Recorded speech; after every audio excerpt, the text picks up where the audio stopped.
i partecipanti e la gente che ha seguito questa gara. Fabrizio, vedo che sta arrivando un altro concorrente. E allora io mi avvicino per vedere di chi si tratta. Lasciami però dire che Palladino, classe 1971, quindi di un anno più vecchio rispetto al vincitore, esordito l'anno scorso, come detto, no? Al quinto con il tempo di 7 ore 26 e rotti, tempo abbondantemente migliorato in questa edizione. A sorpresa però, nonostante l'ottimo risultato, l'anno scorso non ottenne il pass per il campionato del mondo di Winschoten in Olanda, ma si è rifatto alla grande, perché anche lui è campione del mondo a squadre, avendo ottenuto un grandissimo risultato. E nel frattempo, eccolo qua, parlavamo di nuove nazioni iscritte all'interno di questa 100 km del passatore. Lui arriva da Capoverde, arcipelago ai margini dell'Africa. Abbiamo parlato dell'isola di Boavista, incantevole, eccolo qua, si tratta di Varela. Non conosciamo tantissimo da parte di questo atleta di nazionalità ovviamente portoghese, perché se non vado errato Capoverde fa parte proprio a livello di amministrazione del Portogallo. La maglia naturalmente certifica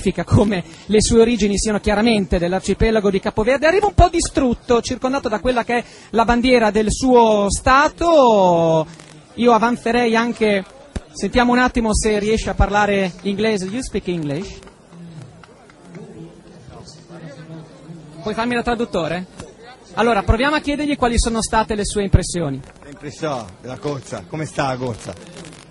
É a primeira vez que comecei a fazer as garras de 100 km e um bocado duro e minha intenção na Cabo Verde de fazer mais de prova de 10.000, 5.000 é primeiro muito fico contente perché questo lugar onde cheguei. È la prima volta che fa una 100 km di questa intensità. In genere lui è abituato sulle 5.000, sui 10.000, oltre alla 150 tipica di Capoverde. Però la prima solo su asfalto che fa la 100 è questa, ed è molto contento per il risultato che ha ottenuto. Come ha fatto a conoscere la 100 km da Capoverde? Facciamolo dire a lui. Ok, maneira de conhecer esse tipo de corrida? Através de Pierre e Júlio, que incentivando para vir fazer aquele 100 km na Itália,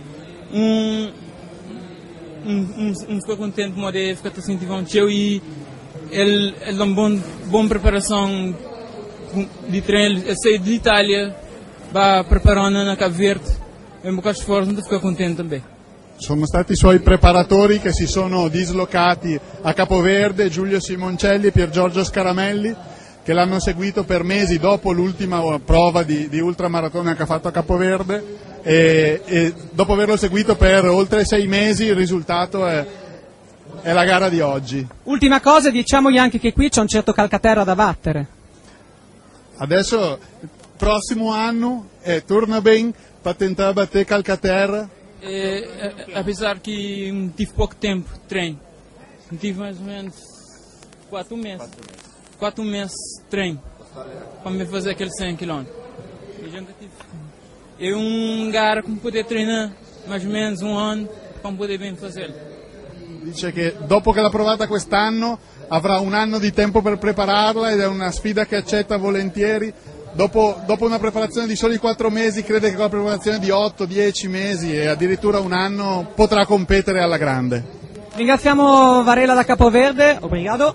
Volevamo parlare inglese, abbiamo parlato un po' portoghese, grazie naturalmente all'aiuto dei nostri traduttori. Maurizio, a te tanto ti dovevamo. Sì, lo abbiamo sentito, hai intervistato tu in precedenza, il vescovo di Faenza Modigliana, Monsignor Claudio Stagni, ci ha raggiunto nello studio, che è posto di fianco al palco centrale, o meglio, di fianco al maxi schermo centrale, perché quest'anno la scelta è di non avere un palco centrale, proprio per accomunare, ha spiegato Elio Ferri, la città, gli amministratori, tutti a questi concorrenti che meritano il massimo rispetto. E lei ha visto gli arrivi, e quest'anno è veramente un'edizione bella, ancora una volta bella.